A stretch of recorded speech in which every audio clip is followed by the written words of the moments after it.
Ladies and gentlemen, welcome back to Cinema Smackdown.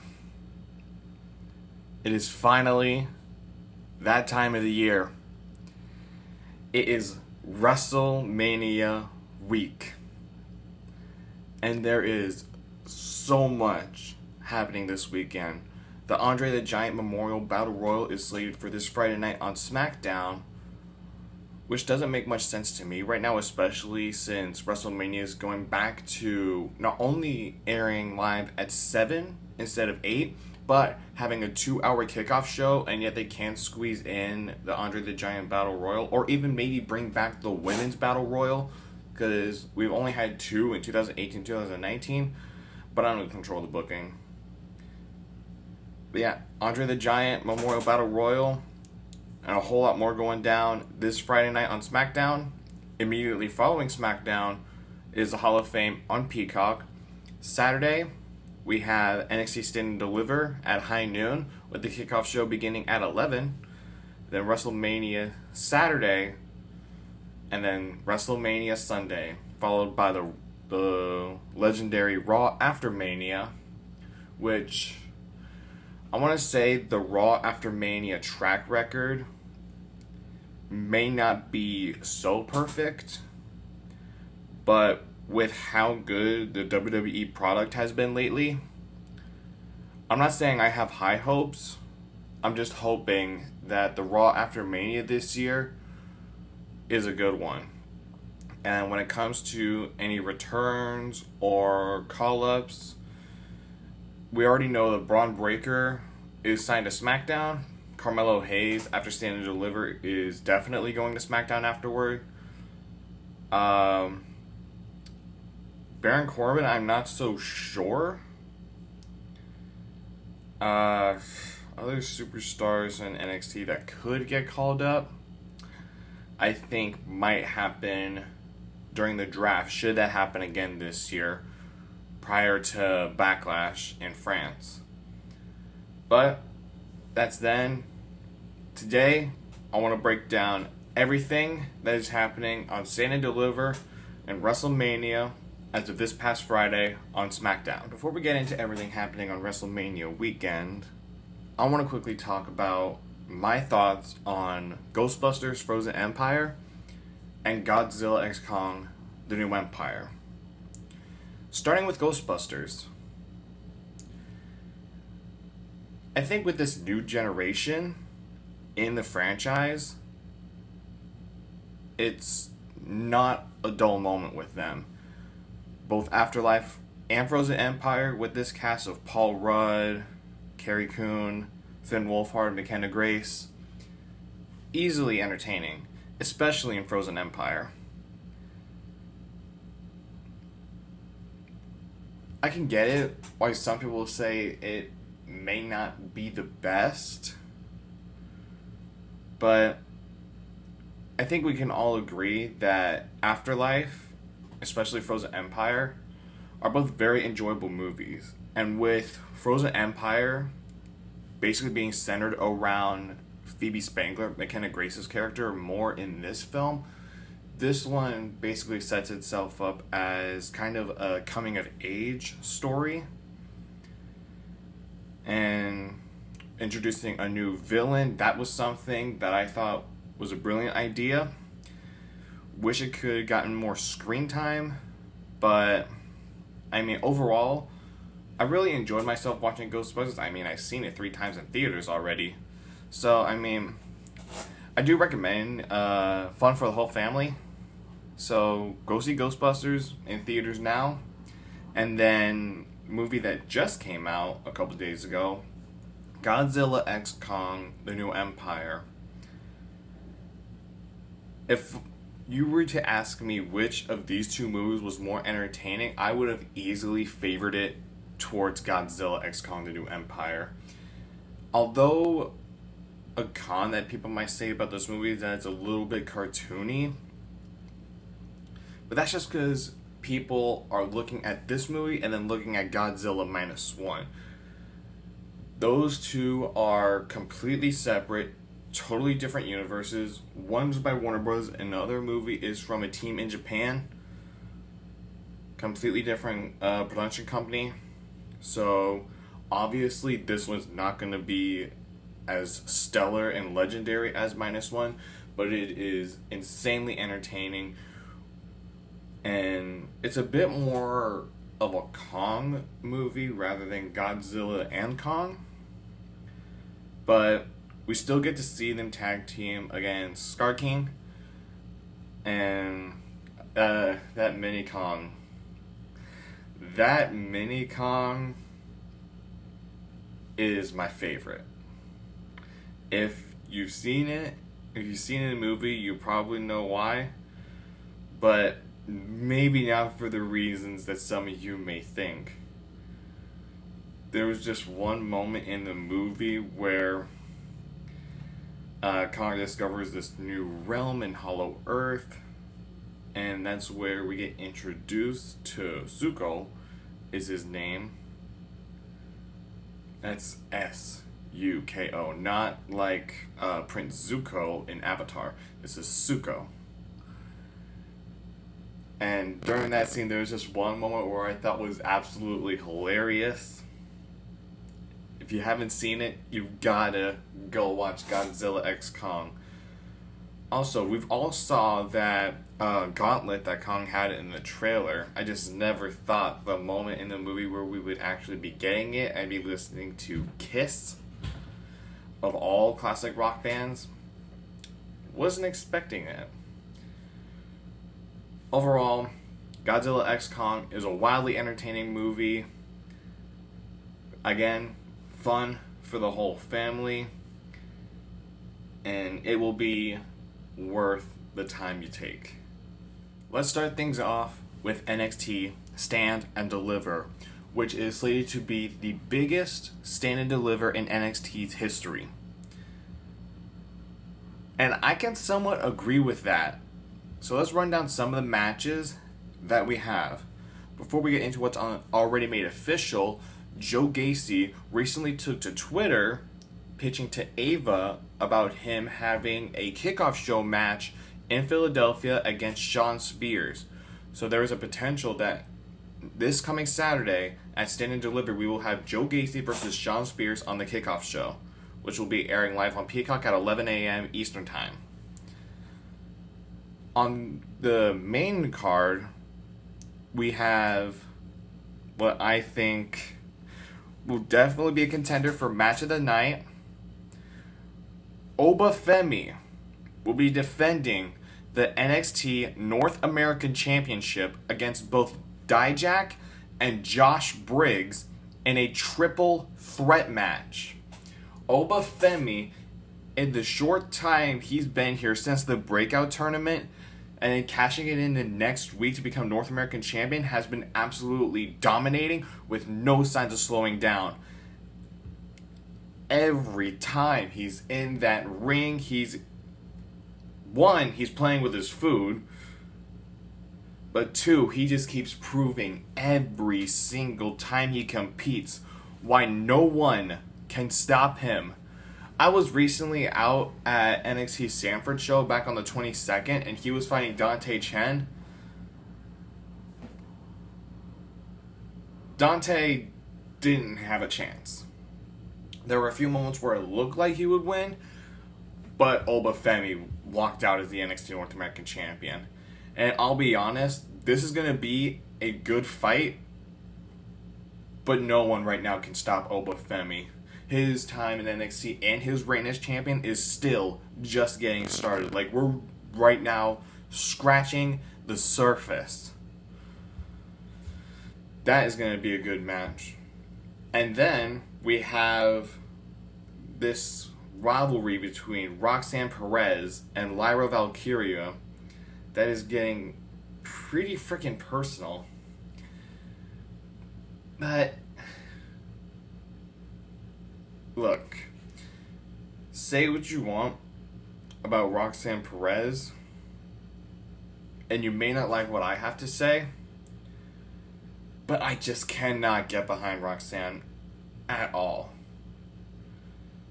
The truth for me is, when she started last year going in the road to Stand and Deliver, she she lost me talking about all that anxiety stuff and saying, like, oh, I should be handed the title. A title I never lost. What you forget, Roxanne, is that you technically did lose your title because that ladder match at Stand and Deliver in Hollywood, you were in that match. Currently as the NXT champion at that time, eventually losing to Indy Hartwell. You technically lost the title in that match, so there is no point for you to be throwing this hissy fit and having a tantrum just because you're desperate to be champion. A little too desperate. So I got Lyra. I need Lyra to end this. I just can't take it with it anymore, Roxanne. I just can't. I swear one day I might get a headache. Anyways, I got Lyra retaining the NXT Women's Championship. Next up, we have Ilya Dragunov defending the NXT Championship against Tony D'Angelo, who has been, and I said this before, he is gaining a lot of momentum. I think it was like 1 or 2 weeks ago on NXT, Ilya Dragunov walked in on the family having dinner at their restaurant, then eventually gets kidnapped, taken to the same bridge where a former member of the family got dumped, and started getting potential threats from Tony D'Angelo, making points that Ilya doesn't understand the type of power that the Don has. And the question on my mind is, should Ilya be afraid of Tony D'Angelo? I'm going to say no on that, but rather Ilya should be aware. He should be aware that he's also got Stacks and he's got Luca Crucifino. Not that they can or can't do anything in this match. There is the potential for that. But that's not how the family has done business lately. Does Tony have a shot, though, to beat Ilya? Maybe. It's hard for me to pick a side in this match because I am impressed with what Tony D'Angelo has been doing as of late over the past month or so. But in my mind, Ilya Dragunov still seems like this unstoppable beast.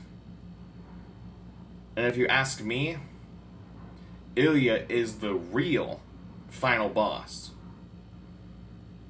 not Dwayne. I will not call a part-timer the final boss. That's a side quest.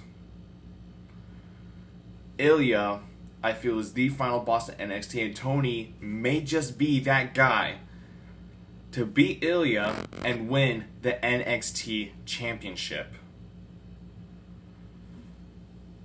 But this next match, which was announced that it will be the main event of Stand and Deliver.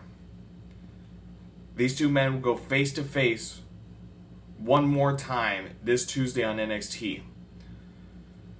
Trick Williams and Carmelo Hayes going one-on-one in the main event of NXT Stand and Deliver.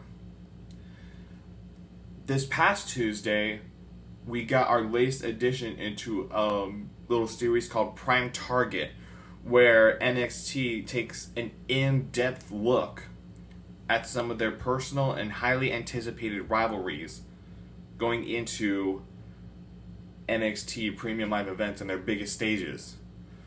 And this recent one looked at the deep history between Trick Williams and Carmelo Hayes, which, after watching it, and go watch it if you haven't, it's absolutely incredible. I now realize, I knew this was personal from the start, but seeing how far back these two men go and how connected they were to each other, this is way more personal than I thought it could have been. Some people like Randy Orton, Shawn Michaels, Booker T, who are some of the people that are featured in Prime Target, are calling it the biggest match in NXT's history. Now, before Tuesday and their final face-off, I'm going to make an interesting prediction. Lately, when it comes to having highly personal matches on NXT Stand and Deliver, few occasions they would have a specific stipulation. That stipulation being an unsanctioned match. We had that at TakeOver New Orleans with Gargano and Ciampa. Then at TakeOver Stand and Deliver in 2021 with Adam Cole and Kyle O'Reilly. And just recently last year with Johnny Gargano and Grayson Waller. And that feud heated up very quickly between the two. With how personal this feud is, I'm going to say that there is a potential during that face-off something will happen. And the general manager, Ava, will make this match unsanctioned. Because having just, yes, it's a personal feud that is main eventing WrestleMania. Two men who were like brothers main eventing in the city of brotherly love. Yes, all that makes sense. But, and this is just my theory, looking at these past unsanctioned matches and how personal they were, this might be our next unsanctioned match, should that stipulation get added throughout the week at some point before we get to Stand and Deliver. This is definitely shaped up to be the biggest Stand and Deliver. But also, this Tuesday, we will be having a triple threat tag team match where the winning team will go to Stand and Deliver to challenge the Wolf Dogs, Baron Corbin and Braun Breaker, for the NXT tag team titles. In said triple threat match, we have the team of Axiom and Nathan Fraser, Luke Gallows and Carl Anderson, and the LWOs Joaquin Wilde and Cruz del Toro. All teams will be fantastic contenders for the match. And I know some people are probably saying, what if it ends up being a fatal four-way? I don't see that happening. I actually think that Gallows and Anderson will win this triple threat match, go on to Stand and Deliver, and win the tag team titles from the Wolf Dogs, all respect to Baron Corbin and Braun Breaker, of course. Especially Baron Corbin. That man is absolutely insane. I think the OC could win on Tuesday in the triple threat match, meet the Wolf Dogs at Stand and Deliver, and actually win the tag team titles. Give them NXT tag title run here in NXT for a while. Braun Breaker goes up and stays on the Smackdown roster now that he's signed there. Baron Corbin, I don't know where he could go from this point after Stand and Deliver. So I guess we'll wait until the next Tuesday to find out. But yeah, NXT Stand and Deliver, it's going to be one hell of a show. I would not miss this for the world. Granted, I don't like to miss and I don't want to miss NXT Premium Live events, but their Stand and Deliver show, WrestleMania weekend, is always something special. But that Stand and Deliver, let's break down WrestleMania. People are calling this year's WrestleMania the biggest WrestleMania in history. And I can somewhat agree with that. It may not be the biggest of all time, but this year's WrestleMania is definitely going to be big. Starting off with the matches we have at Mania, we have the Women's Championship match, where Io Sky will be defending against Bayley. Now, ever since Crown Jewel, we'll say, and Kairi Sane coming back to the company, there have been signs that maybe Bayley could have been given the boot. And on the night that she was making her WrestleMania decision, that was when Damage Control finally let go of Bayley. They jumped her and attacked her. Bayley was able to fend them off for the moment, and then it eventually led to her choosing Io Sky as her opponent at WrestleMania. And since Bayley was the one that helped Io Sky cash in the contract at SummerSlam to win the title, it seems right that Bayley is the person to beat Io for the belt. So, I got Bayley beating Io Sky at Mania for the Women's Championship. Next up, we have Rhea Ripley defending the Women's World Championship against Becky Lynch. And this past Monday, this rivalry got heated up pretty quickly when Rhea started mouthing off about Becky's daughter and her family. They eventually led to throwing hands with each other. No surprise there. But Dom also got punched right in the jaw. And I think Becky may have chipped a tooth. Didn't see a tooth anywhere, but when they played that moment again in slow motion, I think Pat McAfee also had the telestrator.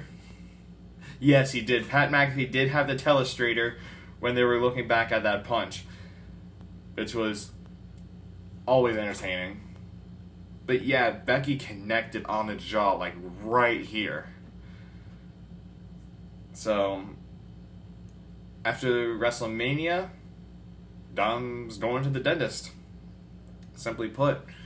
But when it comes to who I think will win this match, both women have a shot to walk out of Mania as the Women's World Champion. So I'm just going to sit back, enjoy the show, and watch the match with my friends and see who walks out of Mania as the Women's Champion. Next, we have the Intercontinental Championship match, where it is Gunther defending against Sami Zayn. That gauntlet match that gave Sami Zayn the opportunity to challenge Gunther was Chad Gable's match to win. The last match of the gauntlet match was Chad Gable versus Sami Zayn, and the winner would challenge Gunther at Mania for the title. Chad Gable was like maybe this close to winning that gauntlet match, but Sami Zayn was the one that walked away with the victory and will be facing Gunther. I don't think Sami Zayn is the guy to beat Gunther. I think somewhere down the line, Chad Gable and Gunther will meet one more time, and that's where Chad Gable will finally beat Gunther for the Intercontinental title. Because Gunther's already set the record of being the longest Intercontinental Championship reign in the company's history. Longer than the Honky Tonk Man, Pat Patterson, and it was the Honky Tonk Man who held the previous record of, I think it was 454 days as champion. Gunther is nearly hitting 2 years this summer. So, I got Gunther retaining at Mania, and hopefully Chad Gable beats him for the title down the line. But this next match, I believe, will be the match of the weekend. at WrestleMania. Some time ago, the general managers of Raw and SmackDown came to an agreement where Nick Aldis and Adam Pearce made the announcement that the Judgment Day would be defending their undisputed tag team titles in a 6-pack ladder match. I knew right then and there that if you're having a tag team ladder match at Mania, it's gonna be absolutely nuts. And that's an understatement. Especially with the teams that we have in this match. Like, listen to this. So we got the Judgment Day's Finn Balor and Damian Priest, DIY, The Awesome Truth, The New Day, Newcastle Republic, and the team of Austin Theory and Grayson Waller.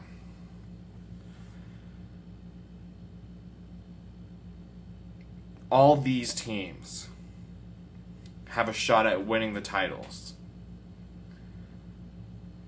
And I gotta be honest. One, I feel like the Creed brothers and the New Day should switch places where it's the Creed brothers in the ladder match, not New Day. All respect to the New Day, but they're already multi-time tag team champions. And my friends can agree with me on this. Having both DIY and the Creed brothers in this match should have happened.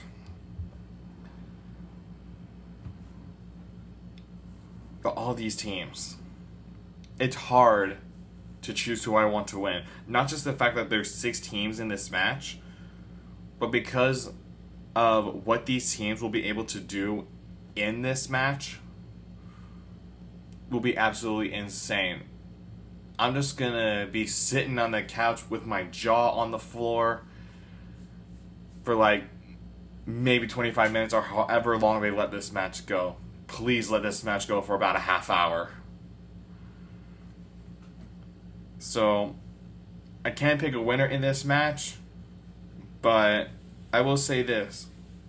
Is there a chance we could get new tag team champions? Of course. Not just the odds, not just because of the odds that the Judgment Day have of retaining, like if you do the Steiner math, but every single one of these other teams has a shot at winning the tag team titles. Next up, we have a triple threat match for the United States Championship, as Logan Paul is defending against both Randy Orton and Kevin Owens. All respect to Randy, he is a legend and a multi-time world champion, a former United States champion as well, but I don't see him winning the title at Mania. I could see either being Logan Paul retaining or Kevin Owens winning the title, and hopefully, should he win, bring back the whole Face of America gimmick that he had when he was feuding with AJ Styles back in 2017 for the United States title. Then we have LA Knight versus AJ Styles. And this rivalry was picking up pretty quick as well. As a couple weeks ago on SmackDown, some footage was revealed that they had a brawl outside of AJ's house, what eventually led to him getting arrested. And this past Friday, I had no idea that the security guard standing next to the announce desk was LA Knight until he pulled off the disguise. And that's a true story. It's almost like he's a magician and he came out of nowhere. It was absolutely unreal. And in a recent interview, AJ Styles mentioned that we could be getting new entrance music for AJ Styles at Mania, as he mentioned that his current music doesn't really fit the AJ Styles we're seeing on TV right now. So, about time AJ got new music. His current theme isn't a bad one, but the music developer in WWE is different than who it was back then when his first piece of music came out. So, finally time AJ Styles gets a new theme, but in this match, I'm gonna go with LA Knight in this one. Next up, in the city of brotherly love, we've got blood versus blood, brother versus brother, Uso versus Uso, as Jey Uso goes one-on-one with his brother Jimmy.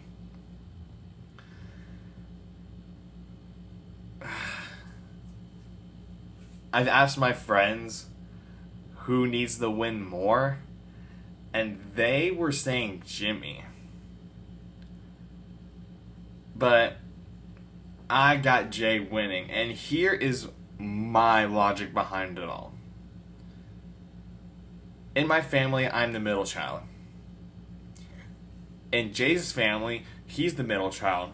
So you got the older brother, Jimmy Uso, then you got Jey Uso, and then you got Solo Sikoa. Yes, Solo Sikoa is the Usos' younger brother, if you didn't know that.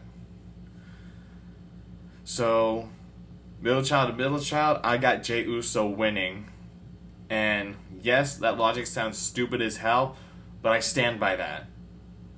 I got Jey Uso winning because middle child gotta support middle child, okay?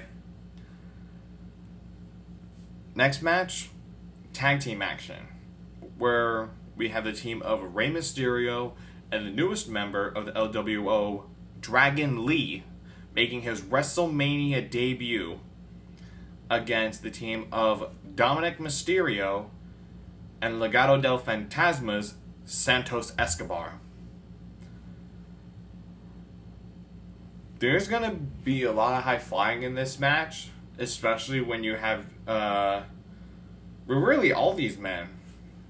This is a war in the world of Lucha Libre,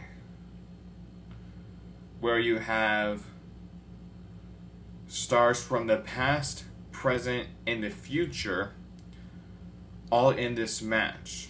You got Rey Mysterio from the past of Lucha Libre, current superstars like Santos Escobar and Dominic Mysterio, and future stars in Lucha Libre like Dragon Lee. If I had to choose, I think logically the LWO is going to win this, and Rey and Dragon are going to walk away with the victory, but I'm just going to have to pick Santos and Dominic. They are my pick to win at WrestleMania. Next, we have a 6-woman tag match, where you have the team of Damage Control, the Kabuki Warriors, and Dakota Kai, taking on the team of Bianca Belair, Naomi, and Jade Cargill. This past Friday, Jade Cargill officially made her appearance as the newest member of the Smackdown roster, and made a statement that the storm has arrived, and indeed it has. Chisel from the finest granite can kill you with the bat of her eye. And then later on that night on SmackDown, Dakota Kai and Bianca Belair were having their match. Bianca Belair won against Dakota Kai, but then eventually got jumped, which led to Naomi and eventually Jade Cargill walking out to help them. At the end of the night, it was made official that this 6-woman tag match would happen at Mania. Now, because Jade Cargill is new on the scene, it's time for her to work on building momentum for her career. So I'm going to say Cargill, Belair, and Naomi will be the winning team at WrestleMania. Or, if they lose the match and somehow Jade Cargill still looks strong, which, how much stronger can she get?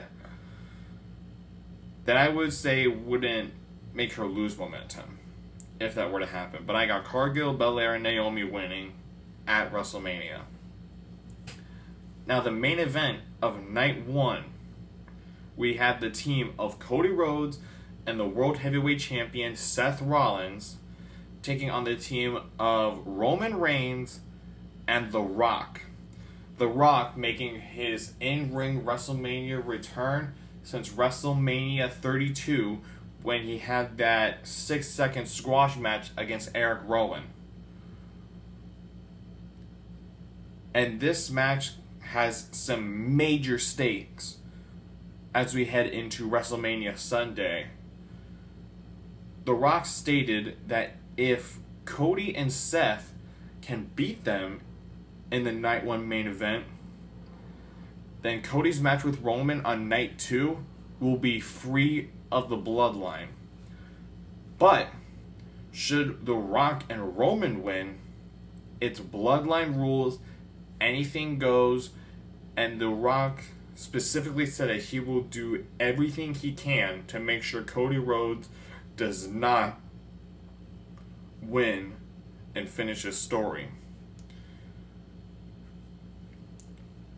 Also, jumping over to the night 2 main event of Roman Reigns and Cody Rhodes for the Undisputed Universal Championship. If Cody Rhodes loses to Roman Reigns, then he will never challenge for the title anymore. So, this, I'm going to say, might be the end of the Bloodline saga, especially with Paul Heyman going into the Hall of Fame this year. I think there's a shot that in the night 2 main event, Cody could finish his story and win the title, whether it be Bloodline rules or not. So, for the sake of the storyline, I'm just going to sit back, watch, and enjoy the tag match on night 1. But on night 2, I'm going to say Cody is going to throw in absolutely everything and walk away with the title.